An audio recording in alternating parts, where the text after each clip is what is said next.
আজকে তো ভিডিও নিয়ে কথা হবে, বাট কিছু হেটার্সদের কমেন্ট নিয়েও আমি কিছু ঠকবো। ইয়েস, সেটা শুনতে গেলে লাস্ট পর্যন্ত ওয়েট করতে হবে। প্রথমেই তো আর বাজে কথা বলতে পারি না, সেই জন্য তো চলে এসেছিলাম। কালকে বেরিয়েছিলাম, কালকে সবাই জানো ডটার্স ডে বলে কথা, তো বেরিয়েছিলাম, কিন্তু আমার ছোটো মেয়েকে নিয়ে যেতে পারিনি, মানে পিটাইয়ের এক্সাম চলছিল, দ্যাটস ওয়াই পিটাই যায়নি। কোথায় এসেছি বুঝতেই পারছো, ফ্লোরিসে এসেছি। আর মায়ের ফ্লোরিসে প্রচুর, মা বলতে আমার বড় মায়ের কথা বলছি, ফ্লোরিসে অনেক মেমোরি আছে।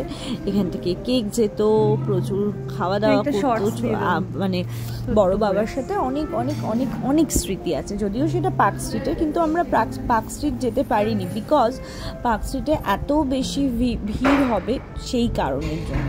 তো চলে এসেছিলাম। এটা কোন জায়গা তোমরা দেখে বলো। অনেকেই চিনবে, অনেকেই চিনবে না। যারা চেনো তারা মোটামুটি, মানে ম্যাক্সিমাম মানুষই চিনবে। কলকাতা যারা তারা চিনতেই পারবে বাইরের ফটোগুলো দেখে। তো তোমরা আমাকে কমেন্টসে বলো কে কে। আর এই সামনের যে পিঙ্ক কালারের যে মগটা ছিল, ওটাতে আমি এখন খাই, মানে কিনেছি, ওটাতে এখন আমি কফি খাই। অনেক আগে কিনেছি। এখানে আমি নিয়েছিলাম পাস্তা, হোয়াইট সস পাস্তা। কার কার আমার মতো ভালো লাগে প্লিজ বলো কমেন্টে। আর টপিংস ছিল মাশরুম অ্যান্ড চিকেন। ছোটো বৌদি যদিও মাশরুম খাই না, তো আমাকে দিয়ে দিয়েছিল।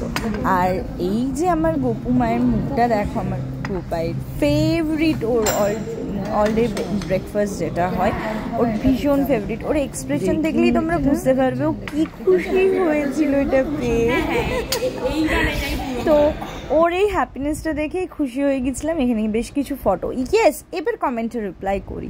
বেশ কিছু মানুষ এসে বলবে যে তোর পেট বড়, তুই মোটা, তুই খুব বাজে দেখতে, বুড়ি। তো বাই দ্য বে, তোমাদের বয়স কত? আমার বয়স, আমি ঠাকুমাই, তোমাদের সবার ঠাকুমাই, কিন্তু আমি আমার বাচ্চাদের ভালো শিক্ষা দিই। তোমাদের বাবা মা বোধহয় ভালো শিক্ষা দেয়নি, তাই লোকের কমেন্ট বক্সে এসেও নোংরা কমেন্ট করতে ছাড়ো না। আর আমি বিয়ে করব না সেটা ম্যাটার আমার আর আমার বাড়ির লোকের। তোমাদের বাপের কি ভাই?